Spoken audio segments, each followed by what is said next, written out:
afternoon. You're listening to Kenn Hudnall. This is the Kenn Hudnall Show. Coming to you from our studios right here in exciting El Paso, Texas. Gateway to the Old West and the most haunted city in the country. Well, today is June the 2nd, 153rd day of the year. Just 212 days remain to the year's over with. Holidays and observances. National Rotisserie Chicken Day, National Rocky Road Day, National I Love My Dentist Day, I wouldn't go that far, National Leave the Office Early Day, National Bubba Day, the National Volkswagen Bus Day, Western Australia Day, Republic Day in Italy, Gayak, which is a celebration that brings together the Dayak communities of Malaysia and Indonesia. Marks the end of the rice harvest season, which is a vital part of their agricultural life. National Fishing and Boating Week, America the Beautiful Week, Medicare Fraud Prevention Week, National Commuter Challenge, and National CPR and AED Awareness Week.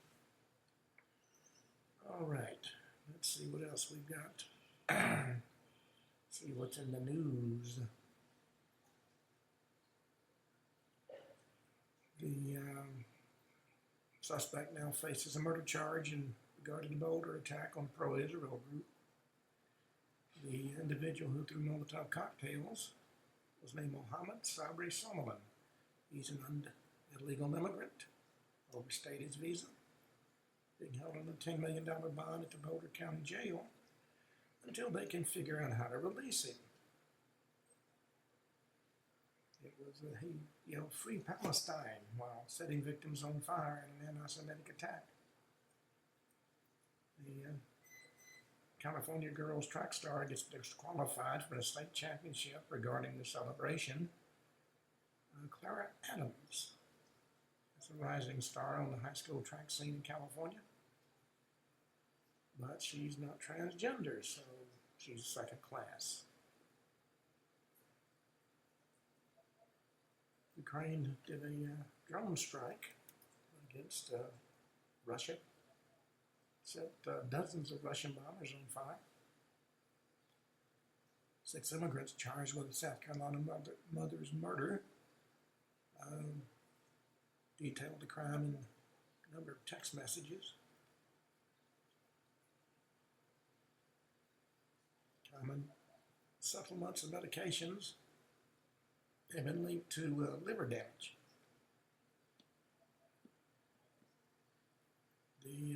Apparently, a lot of these supplements are not as safe as we're led to believe. And the system has gone into business for itself, apparently.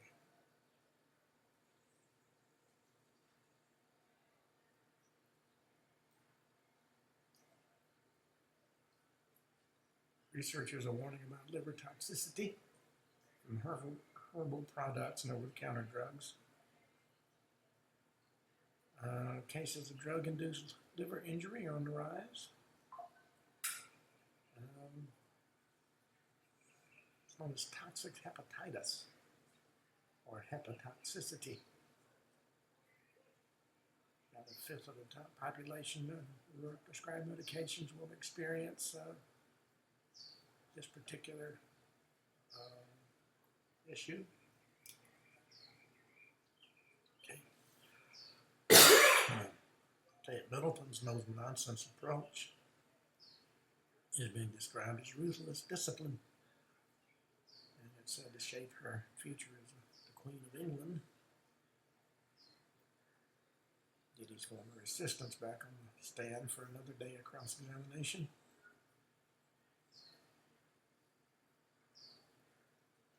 Trump administration unleashes a Doge online process to fire federal workers for misconduct. A lot of workers seem to think that it's okay to release information that they shouldn't be. It's a way to combat the Trump administration. Tulsa's first black mayor is proposing a $100 million reparations plan for descendants of the 1921 Tulsa race massacre. My question will be where the money's going to come from. Because I think you'll find that the taxpayers are tired of shelling out for every special program elected officials come up with. Former FBI special agent warns that all the recent prison escapes are a serious problem, and certainly they are. National champion gymnast Olivia Dunn was on the runway and did a split, which, having seen the pictures, was quite fetching, I have to say. Conservative Carol Nawrocki wins the presidential election in Poland with the backing of President Trump. Won 50.89% of the vote, which gave him a narrow victory over liberal Warsaw Mayor Raphael Trzaskowski, about 49%.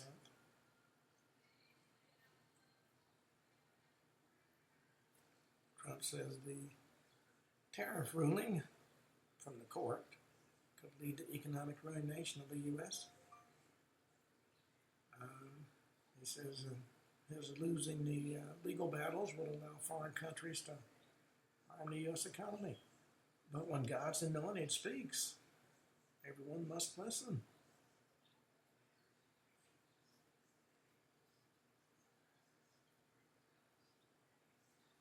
Restaurant consultants revealed what customers should never do when dining out.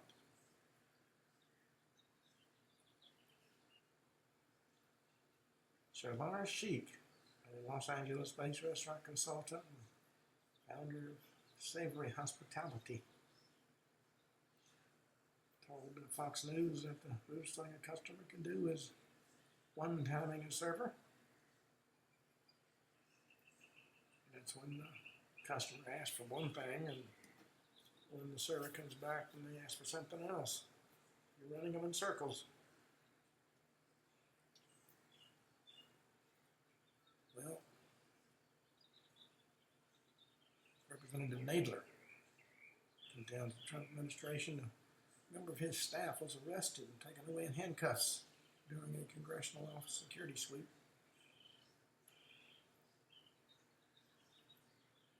Federal Protective Service officers were responding Wednesday to reports that protesters were inside his district office in Manhattan. At the time, a protest was taking place outside an immigration courthouse in the same facility as the congressman's office, and a member of his staff got caught up in it.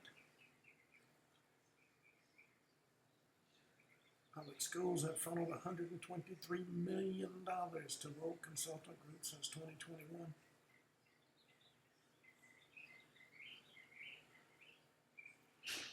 A-list celebrities are name-dropping in Diddy's sex trafficking trial. It's going to be a mess, let me tell you. Don Gildy personally returned to Nashville after getting a pardon from President Trump. Business owners in Kansas City blast the weakened leadership as the city ranks among the most dangerous in the U.S. Crime is running rampant.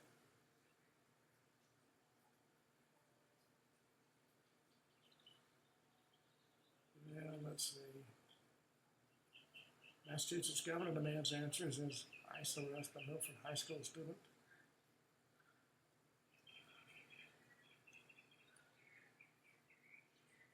The student, 18-year-old Marcelo Gomez, is a junior at Milford High School. The governor is outraged and disturbed about the arrest. Hamas accused of faking Gaza shooting as the IDF releases graphic drone footage.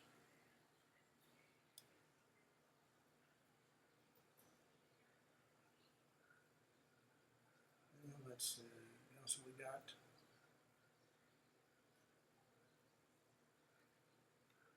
Well, I took care of the news.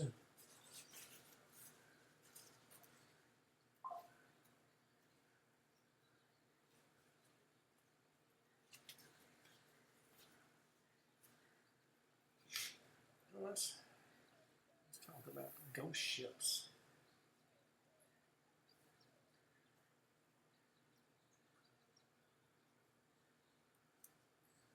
There is a small fishing village on the shore of Nova Scotia called Aragonish, and they have a yearly vigil beginning at dusk.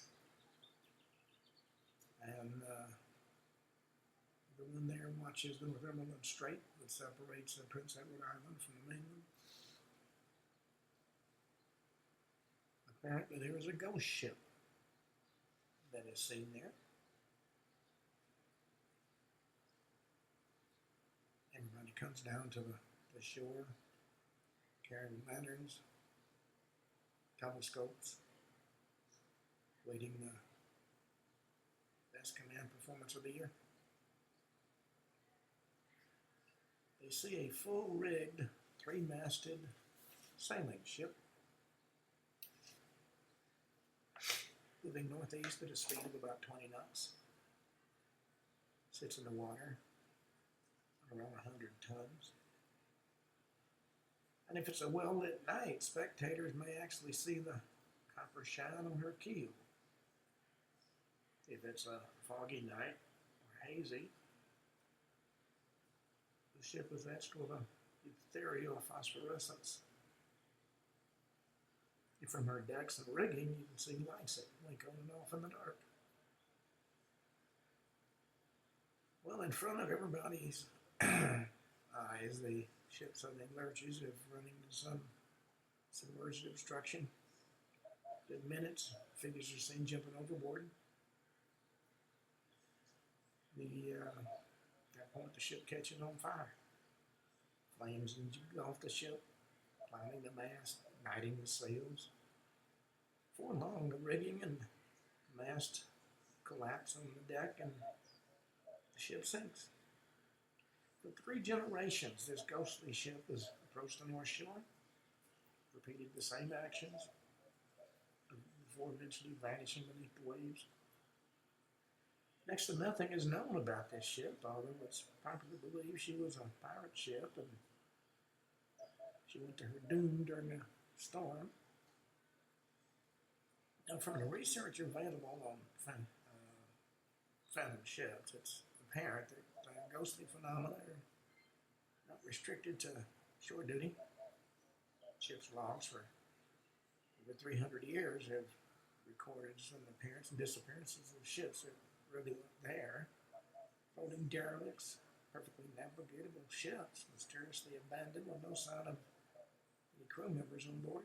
Ships that vanished without a trace. One of the most persistent folk tales surrounding the sea is the tale of the Van Diemen and the Flying Dutchman. According to the legend, he's doomed to sail the seas in his phantom ship until the end of time. As hallowed as in the literary tradition as the sailing vessel Palatine, an immigrant ship from Holland. They met with foul play during Christmas week of 1752 on Block Island on the coast. Sightings of this burning vessel are as consistent as the continuing belief in the Flying Dutchman. According to Palatine, John Greenleaf Whittier made the first move toward making this unfortunate tragedy a part of American literature. Folk myth alone don't keep the belief in ghost ships alive. In April 1936, the SS Khosrow, a ship of British Indian registry, left Calcutta on her way to Bombay. Weather was rough and the rains frequently poured down. On return voyage, the skies were still heavy, and after several days out on the high seas, the Khosrow was barely making 5 knots in a torrential downpour. On Under these conditions, the ship captain was not taking any chances. Every 2 minutes, the sirens were sounded. All at once, the sound of another siren echoed that of the Khazru. Immediately, all engines were cut, and the ship drifted through the landing ring. Blast for blast, the twin sirens reverberated across the water, but crewmen of the Khazru searched in vain for the source of the other siren. And suddenly they saw the other vessel off the port bow, looming out of the mist. She was a motor ship, about 6,000 tons.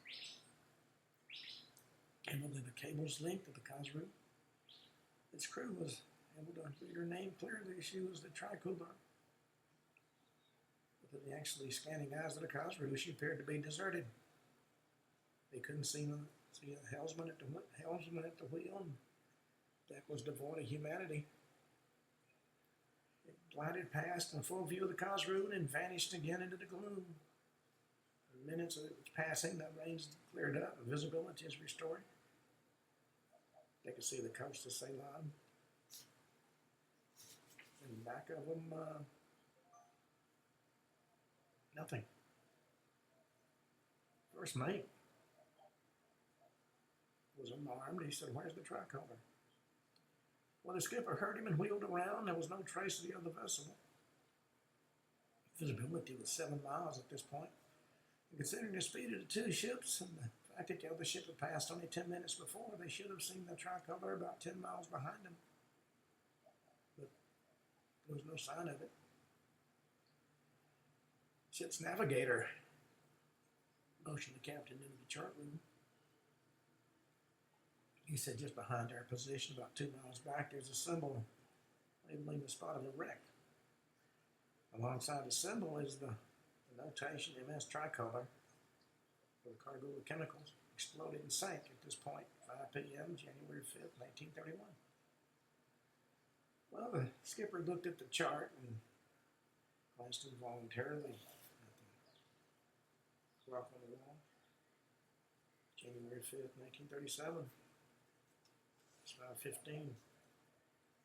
6 years to the hour since the wreck of the tricolor had occurred. So they wondered if they had seen a ghost ship. They were doomed to wander near its grave. Experiences like that of Robinson and the crew of the Khazru, in addition to many persistent legends that sustains belief in ghost ships. There are a lot of mariners who scoff at the very idea, but there are also a lot of firm, although unwilling believers after their own brush with these phantom phenomena. Inhabitants along Bayshore and the northern shore of New Brunswick continue to see the mysterious fire ship that has puzzled their parents and grandparents for almost 100 years. Spring of 1968 article about this floating phantom, the Hamilton Spectator in Hamilton, Ontario, reported that a lot of the accounts are difficult to credit, but it can't be denied that a number of responsible, reliable people have seen this unexplainable phenomenon. According to the greatest number of reports, huge tongues of fire shoot up above the mast against this blazing inferno, which lights up the night sky. Burning figures are seen to scramble in the ship's rigging. Curiously, curiosity has been aroused among viewers of the burning ship, causing a great deal of search for a reasonable explanation. First reaction of several first-time sighters, though, was to put to sea and look for survivors. But the searching parties are rewarded with no sign of any visible wreckage bobbing on the surface. Some of the most popular explanations for the fire ship included it's the ghost of the charred remains buried in the sands at Green Point, which was burned at a waterline. Though this vessel's history is unknown, legend has it ran aground about 300 years ago.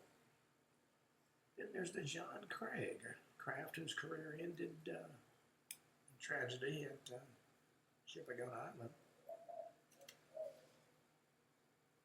It's also said it's the ship that put out from a U.S. port manned by a drunken crew and captained by a partying skipper who lost its way at sea and drifted into Bay Calor. According to legend, a fight broke out in the captain's room, causing a lamp to explode. The crew couldn't put out the fire, and eventually, the fire overran the ship.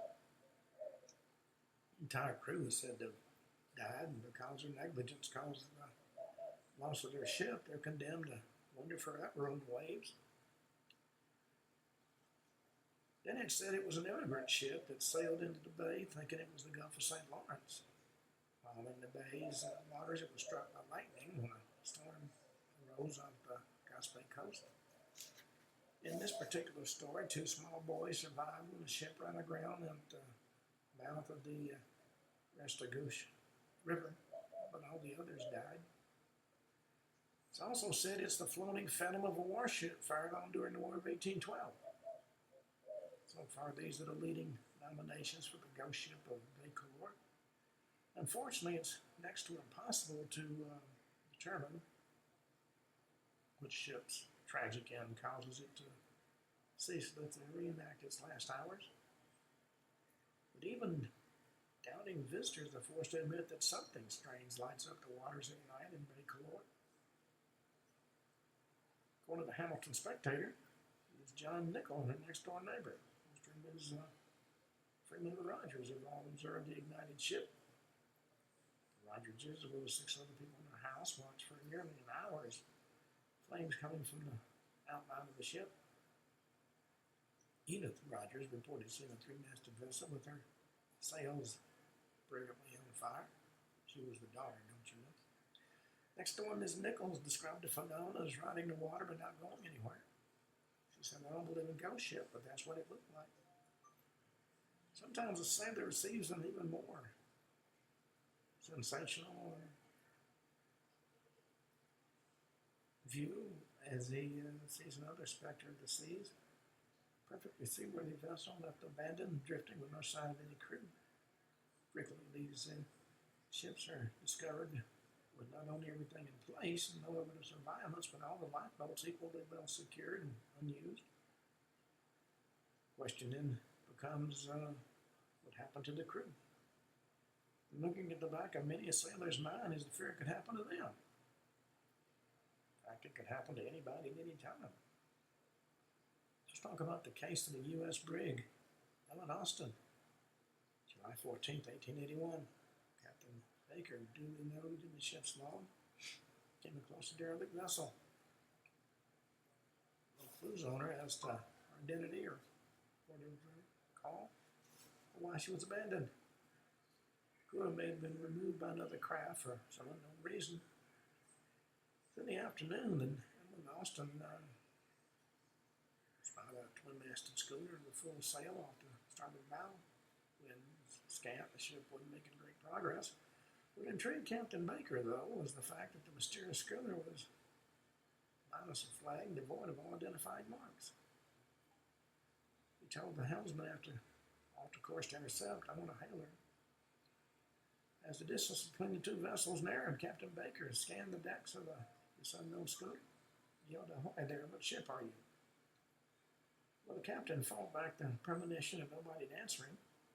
Waves of uneasiness washed over him as he called more loudly this time to the schooner. "Ahoy, what ship are you? Is there anybody on board?" Well, his shouts were answered only by the rolling swell of the ocean. Baker didn't like the situation. He determined to clear it up once and for all, calling for one of the boats to be lowered, prepared to board this strangely silent craft. The sun shining brilliantly, he and 2 other crew members searched the schooner forward and aft. Everything was shipshape and the vessel was totally seaworthy.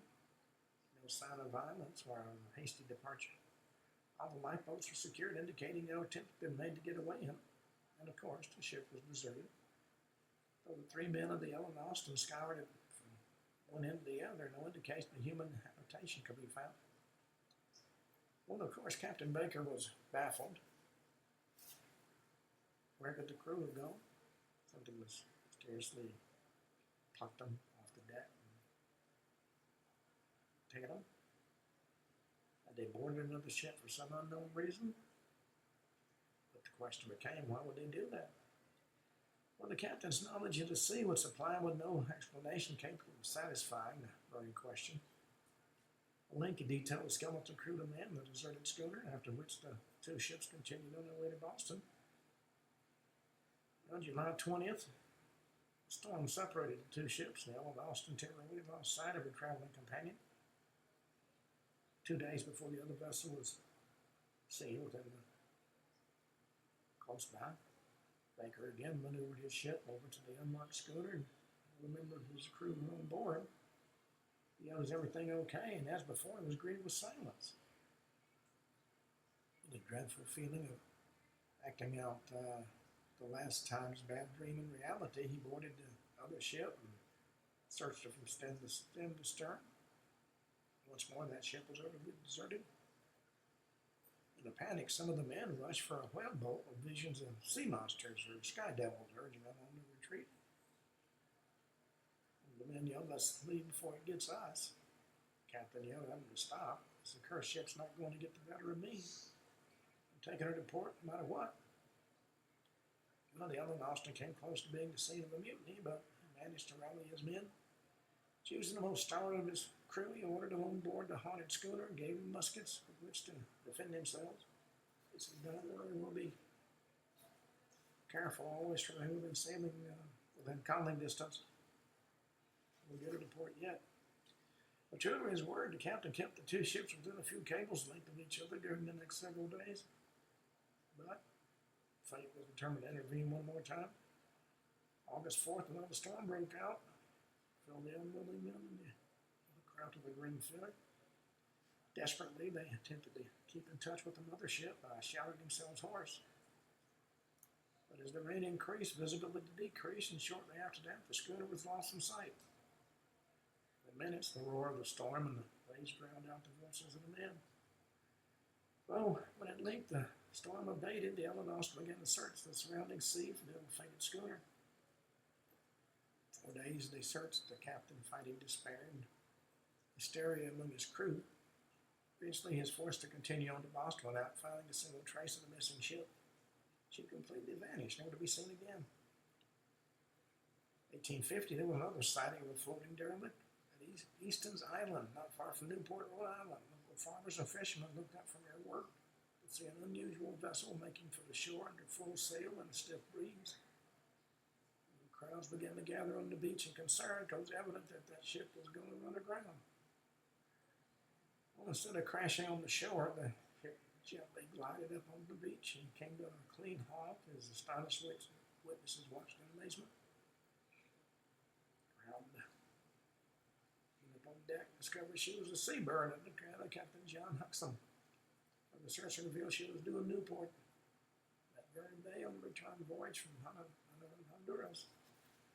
As in the case of the Ellen Austin's unmarked schooner, the seabird was found to be perfectly navigable. Everything was in perfect order. Charts and instruments were undisturbed in excellent condition. And as a rather macabre gesture, mess was all laid out for the crew, and coffee was found to be perking happily on the galley stove.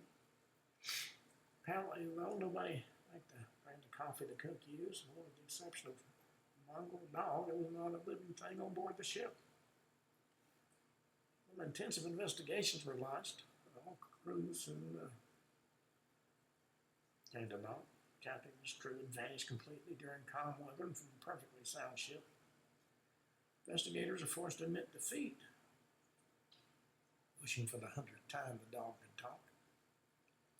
Similar tale is that of Captain Hans Zebra of the J.C. Cousins. He was proud of his 87-foot twin-masted vessel, recently been outfitted as a puzzle yacht for a millionaire in 1894. Captain Zebra, knowing who was the owner of the fastest ship afloat in those waters. Carefully, on a bright October day, the J.C. Cousins made her way through the treacherous shoals and sandbars of Astoria, Oregon. Anchored on Fort Stevens, waiting for the tide to turn. Lookout at Cape Disappointment recorded she raised anchor at 5 o'clock. The Air Coast Guardsmen at Canby Lighthouse watched her through their telescopes as she gracefully made her way to the open sea. Suddenly, still being watched by the Coast Guard. The vessel abruptly came about and crept through the waters for shore. It was assumed by everybody watching that somebody become ill or been hurt and was in need of assistance on shore. Acting on that assumption, the watchful sailors alerted ashore, stating he thought the ship needed help. A group of people gathered on shore and waiting the arrival of the schooner. As she came barreling down on the sandbar, there was folks on the shore in there. They expected her to lower her sails, and one sailor yelled out, "What's the matter? Is Captain Zebra mad? He's going to run her aground." Now, the Coast Guard watched in amazement, unable to move. Surely the captain was going to bring her about. One of them said, "We better get out there, boys. He's going to be in trouble fast if he doesn't do something." But before they could move, the J.C. Cousins hit the sandbar with a shudder, burying her bows deep in the sand.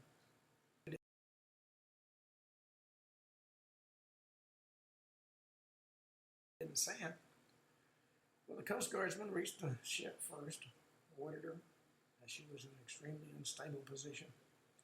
On board, they didn't find a sign of a struggle or panic. The lifeboats were still neatly tied in place. Everybody called out for Captain Zebra, but they didn't get an answer. In fact, searching the ship from stem to stern, they found a meal prepared, still warm, but no sign of a crew. In an ashtray, a lighted cigar was burning. No sign of the smoker. An inspection of the cabins revealed they were all in perfect order, no indications of struggle or disorderly retreat. And all were, without exception, devoid of human life. Well, somebody said check the log. Maybe there's a clue. It couldn't have just vanished. Well, they checked the log and didn't find any clue there. And the boat was searched. The sea was scanned. The beaches were checked for weeks for washed up bodies. Mystery was never solved. All these strange disappearances, and there were a lot more than that, have sent many modern researchers to their little drawing boards. After practical explanations have eliminated some of the cases, a disturbing number remain, enigmatic in their refusal to be explained away by natural phenomena. Another phenomenon of the sea is the possibility of haunted areas in water. It's argued that some of these haunted areas, most notably the Bermuda Triangle, may be responsible for the floating derelicts. A number of abandoned ships where crews mysteriously deported to Never Land have been found in this area. It's also the scene of vanished planes and ships and submarines. If you were to draw a line from Florida to Bermuda, from Bermuda to Puerto Rico, and a third from the Bahamas back to Florida, you'd have generally the area known to be the Bermuda Triangle. It's in this one particular area that other ocean-going vessels and airplanes of all kinds have disappeared without a trace. And a number of those disappearances far exceed the laws of chance. February 1963, the Marine Sulphur Queen made a voyage into oblivion. Leaving the port of Beaumont, Texas, on the way to Norfolk, Virginia, she was last heard from on a routine call on the dry Tortugas in the Gulf of Mexico. She became overdue in Norfolk. Search parties organized and later abandoned, having uncovered no sign of the Marine Sulphur Queen's disappearance. 5 days after the search was called off, a Navy torpedo retriever found life jackets of debris believed to be from the ill-fated tanker. These items were found in the Florida Straits, 14 miles southeast of Key West. Nothing else was ever found. January 1962, a KB-50 Air Force tanker took off on a runway on its way to the Azores. Shortly after, the control tower began receiving weak radio signals from the tanker, indicating the big plane was having difficulty. Signals became steadily weaker until they faded out completely. As with the Marine Sulphur Queen, an extensive search was launched. After an exhaustive 1,700 man-hour hunt, the Air Force was compelled to admit defeat. A single trace was found of the missing tanker. Will anybody be quick to tell you the Bermuda Triangle is not an isolated area? It's a much traveled, much frequented region and connects three heavily populated areas: Florida, Puerto Rico, and the Bahamas. The most populated, more remote portion of the sea is located in another of these mysterious areas that appear to be haunted. This one's known as the Devil's Sea.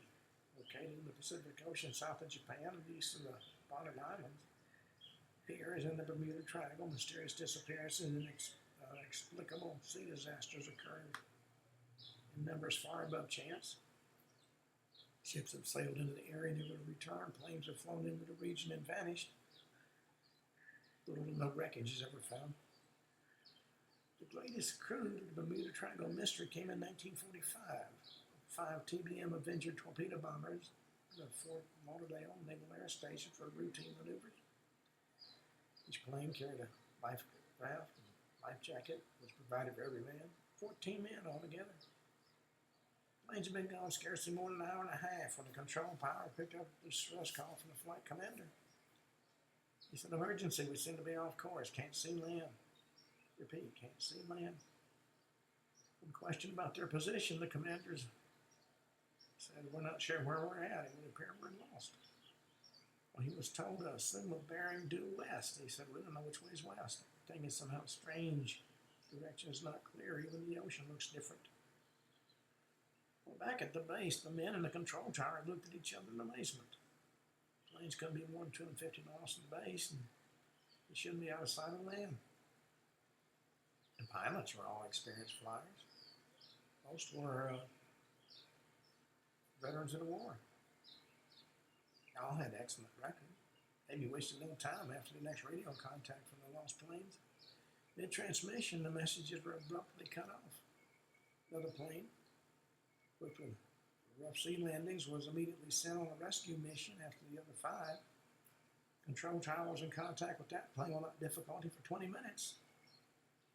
And the call was sent out to verify the rescued plane's position, and that call was repeated for 5 minutes amid growing concern. It was never answered. The rescue plane disappeared. Well, an enormous search party was mounted using both Navy and Coast Guard cutters. Assistance was obtained from the British Royal Air Force, and soon over 300 planes were scouring the area. Day after day, the search continued. Inquiries were held. No possibility was overlooked. In the end, authorities could only conclude the planes had vanished into thin air.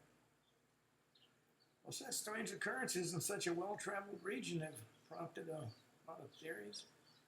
The most staggering of these is the time warp theory, mostly tied in with the hole in the sky theory. Could it be possible that there exists in that region a trapdoor to another dimension? One with a magnetic pull that would render all navigational aids such as compasses useless? If that's the case, would it then be possible for a ship or plane to slip through the opening and out of it?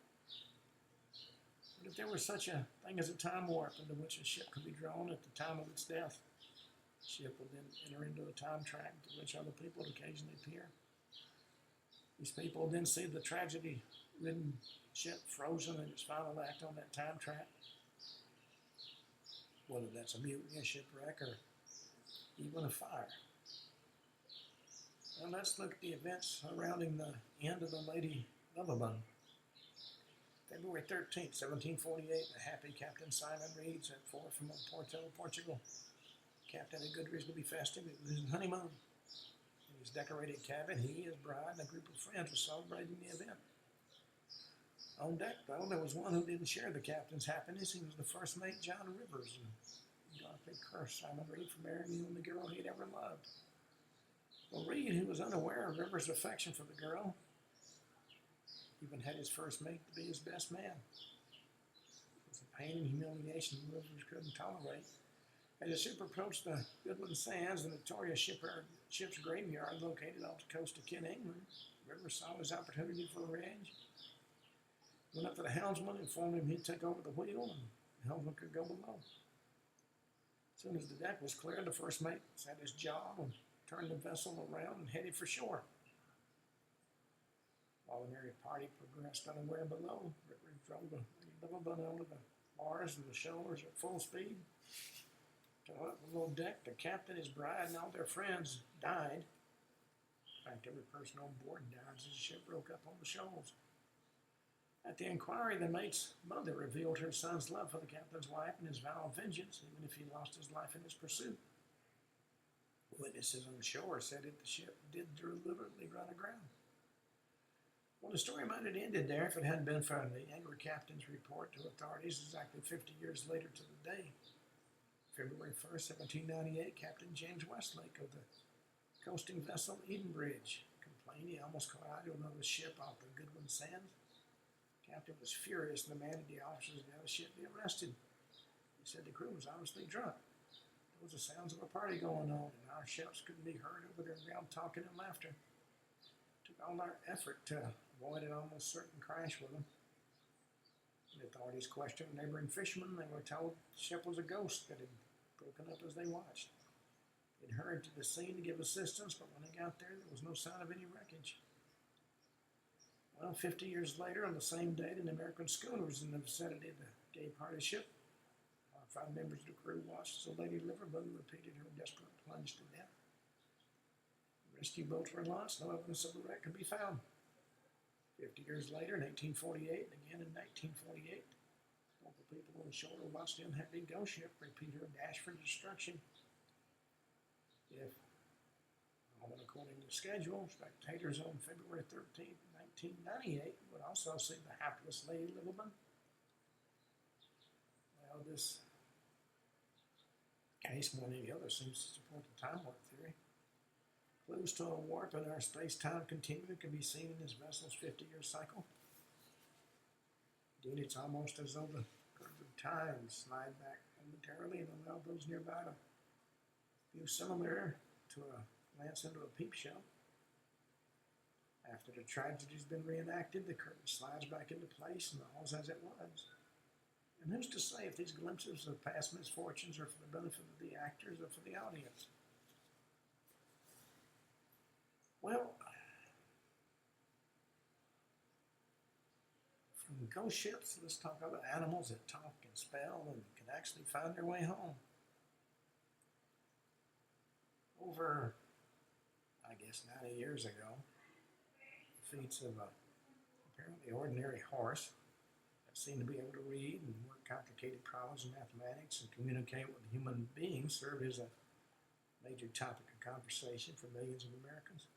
Her name was Lady, a 3-year-old mare owned by Miss C.D. Fonda of Richmond, Virginia.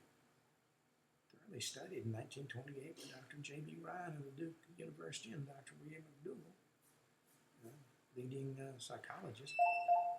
For over a month, the two scientists conducted a most amazing series of tests with the seemingly gifted black and white horse. Even with Miss Fonda removed from the scene and with a screen placed between the horse and the experimentals, the lady was able to pick out numbers and answer the arithmetic problems and select alphabet blocks to spell out words in response to conversational questions. By nudging forward the proper blocks, Lady was able to carry on a simulated dialogue with anybody who desired to question her. Such a rapid, unerring facility led Dr. Ryan to conclude that animals are able to read the thoughts of humans through some extrasensory capacity. The New York Times article of May 28, 1928, the writer noted it seemed to be a bit unkind to declare Lady a telepathic horse. He said this makes it seem as Lady performs her miracles merely by mind reading, whereas the investigations might well prove that she understands English and arithmetic on her own account. English isn't the only language of horses. Dr. Krell of Oberfeld, Germany, had 3 horses that animal psychologists now governed Temporary at the University of Geneva, Switzerland, declared able to perform many of the tasks which are required of an intelligent schoolboy at 14. Horses were found to be able to count and add and subtract, multiply, and use decimals, read and spell, and respond to questions in a simplified language he had developed for them to use.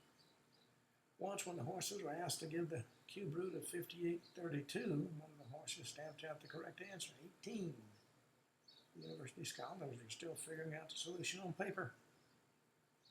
1909, Krell had inherited a horse named Clever Hans from Wilhelm von Osten, a man who firmly believed in the high intelligence of animals and who had taught Clever Hans a wide variety of skills. Krell had come to accept von Osten's theories and immediately purchased 2 Arabian stallions to train. One of the horses seemed naturally adept at mathematics, and the other one showed a definite preference for language and spelling. Well, Such a controversy developed in France, Germany, England over the true abilities of the trained horses that a commission was appointed to investigate the intellectual capacities of the Elberfeld stallions. Dr. Edward Lapariti, one of the leading European authorities on animal psychology, concluded the horses were not fakes. They did read and spell and extract cue roots by a rational process rather than by means of trick size from their trainer. Dr. Lapariti emphasized he could find nothing whatever to the idea that Carl Crail signals the horses either consciously or unconsciously.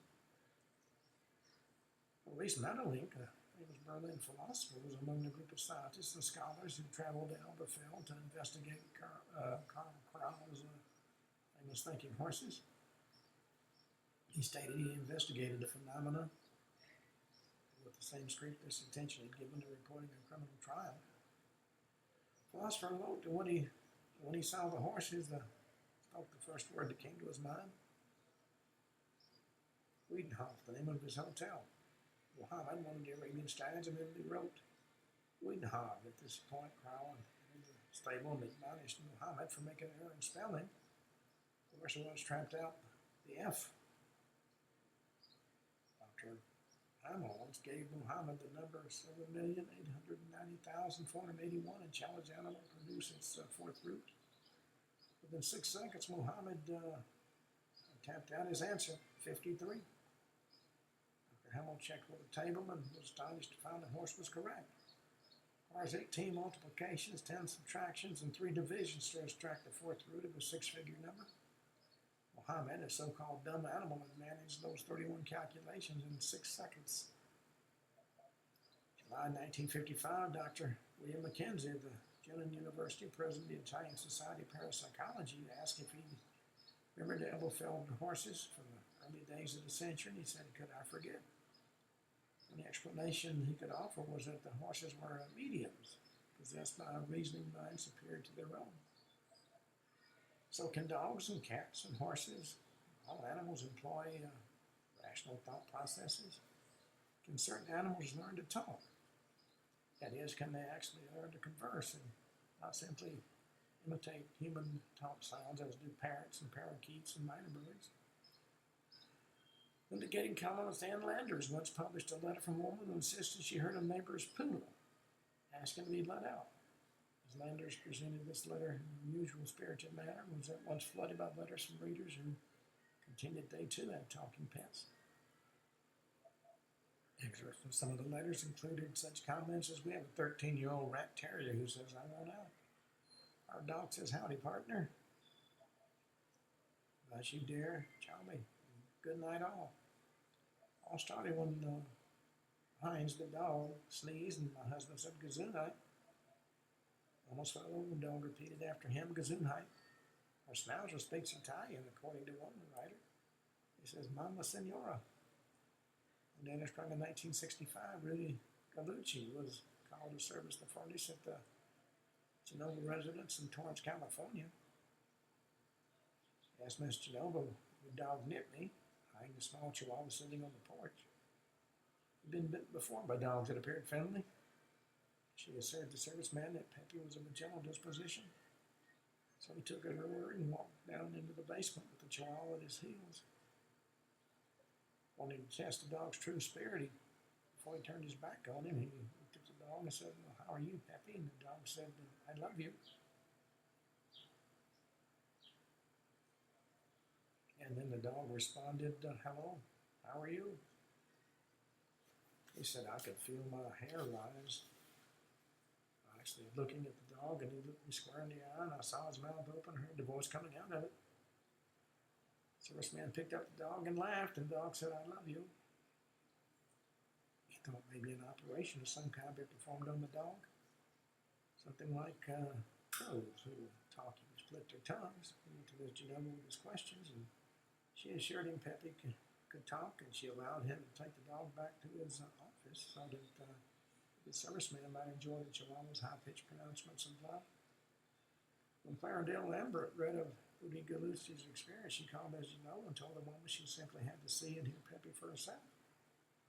Ms. Genova graciously extended an invitation to the writer to visit him, and an account of that visit appeared in the July 1966 issue of Fate magazine.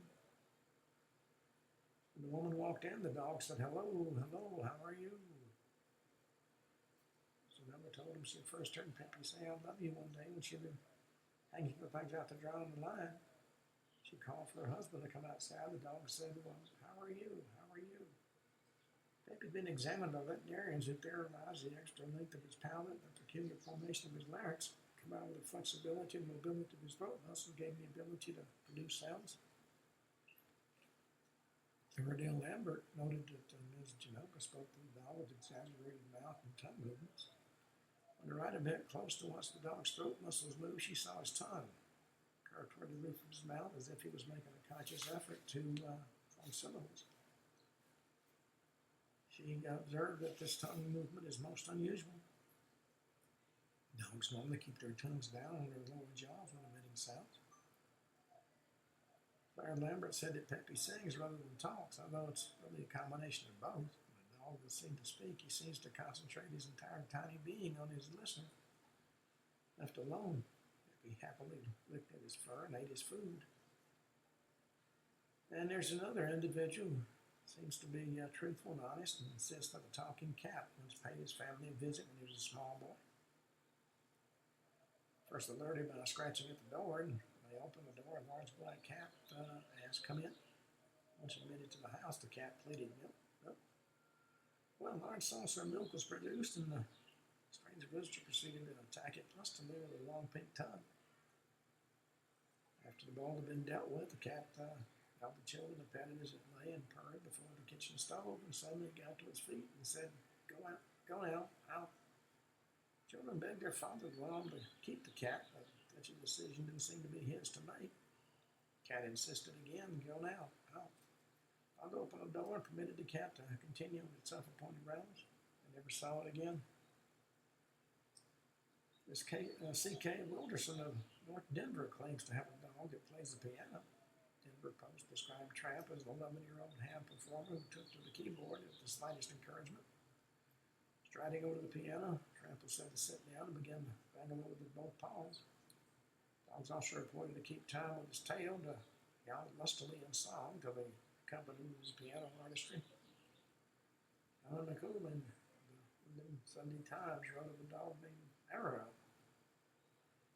Arlie, who seemed to have mastered the keyboard of a typewriter, becoming a literary rather than a musical coach. Arlie was a 6-year-old English setter owned by Ms. Elizabeth Mann Borges, daughter of the author Thomas Mann. According to McElwain, the setter used its nose to punch out words of up to 4 letters. Earl didn't suddenly begin to display his talent for writing of his own accord. Borges admits that she laboriously taught her pet to unpack. Arlie began with dog and cat and worked up to bone and go bed and good dog and bad dog and so forth. As a 15-year-old Cocker Spaniel with the awesome moniker of Ginjo Roughneck Sweet-Tooth Chester, Dog for short, was able to bark out the answers to arithmetic problems according to his owner, Earl Chester of Sacramento, California. Chester put Dog through his paces for David Deese and the Sacramento Bee, and journalists conceded that the dog's arithmetic was grade A. Chester told the reporter that Dog's ability was not an act, it's a psychic phenomenon. How does he understand what I'm saying to him? He'll be able to figure that out. He knows these things already, and it's just a matter of studying it and bringing it out. April, the 3-year-old terrier Chihuahua, might be completely illiterate, but she more than earned her keep by saving lives. Jetty Baker of Gallup, New Mexico, April's owner, said she was awakened one night in the spring of 1966 by the dog and was led to her son's bedroom to find the boy hemorrhaging and choking on blood. A few months later, Ms. Baker was led outside by the barking dog and directed to an old icebox. When the puzzled woman pried the door open, she found her 7-year-old son unconscious and near death from asphyxiation. Then there are those animals that, like Lassie, always managed to find their way home. 1966, a 15-pound black Persian cat named Blackie. accidentally left in Florida by Mr. and Ms. Richard Bauer during Thanksgiving of the year before, returned to their home in Fork River, New Jersey. Spring of 1966, a dog named Smokey found its owners, Mr. and Ms. Philip R. Bean of Seattle, after having been parted from them for 3.5 years, and after the Beans had changed their place of residence twice. Baby, a Cocker Spaniel poodle mixture, suffered from epileptic seizure, managed to find its way home to the John Donegans of Addison, Illinois on September 9, 1969, after having been dog napped 8 months before. To complicate matters for Baby, the Donegans had moved to Addison from Melrose Park in the interim.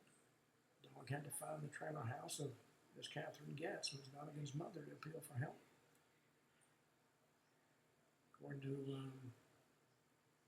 Donegan told the Chicago Tribune, I think somebody stole her last Christmas and she had a fit and they didn't understand what it was, so they threw her out. When she got to my mother, she looked terrible, according to Ms. Donegan. Her nose was sunburned and swollen, her feet were raw, and 2 back teeth were broken. But it was our baby. Still had her dog tags on. Ms. Geitz, Ms. Donegan's mother, lived over 15 miles from Donegan's new home. Baby had visited Grandma's house with the family before her disappearance. According to Ms. Donegan, now our family's together. Well, Walt Disney did a marvelous job with The Incredible Journey. True yarn about 2 dogs and a cat that somehow found their way through a strange wilderness to arrive at their new family's new home several hundred miles from the old homestead. It was leading lost to lovers of animal or motion pictures, and always ever filmed the story of Hector. Hector is a large black and white terrier. The officer is one of the greatest stories in the Animals of Past That Came Home tales. Second Officer Harold Kilder of the SS Henley was busy seen with loading a cargo on the morning of April 20th, 1922, and he saw the terrier walking up the gangplank. I walked aboard on deck and sniffed at a number of various objects and returned to shore on the government dock in Vancouver, Washington. But from time to time that day, Kildare noticed a black and white terrier inspecting the 4 other ships at dock. He was intrigued by the curious actions of the dog, but he was too busy to pay the animal more than casual attention. Next day, though, when Hanley was on its way to Yokohama, Second Officer Keller was surprised to find the big terrier had managed to stow away on board. Fortunately for Hector, Captain Warner liked dogs, and both he and his crew, the terrier welcome, but the big dog remained aloof and so willing to work for his fare, though he stood watchful Kildare each night. 2 weeks later, Hanley was unloading timber in Yokohama Bay. Kildare took an interest in Hector's behavior as their vessel pulled up next to the SS Hannibal, that ship that was also unloading timber. 2 officers and some crewmen aboard that ship boarded a sampan and began to move toward the customs landing. Sampan passed close by the Hanley. Hector began to leap about and bark excitedly. At the same time, the passengers of the sampan spotted the big terrier and began to wave his arms. Within moments, Hector was united with his master, L.B.H. Monty, second officer of the Seminole. Man and his dog had been separated at the government dock in Vancouver, and the Dutch ship had sailed away before Monty could find Hector. You can only guess at the strange ability that enabled Hector to select the one ship among many that would take him across the ocean to the precise spot where his master would be waiting. Then we have the turn to a former wrestler, marine jiu-jitsu instructor, sharpshooter, champion swimmer, and merchant seaman to become a real-life Dr. Dougal.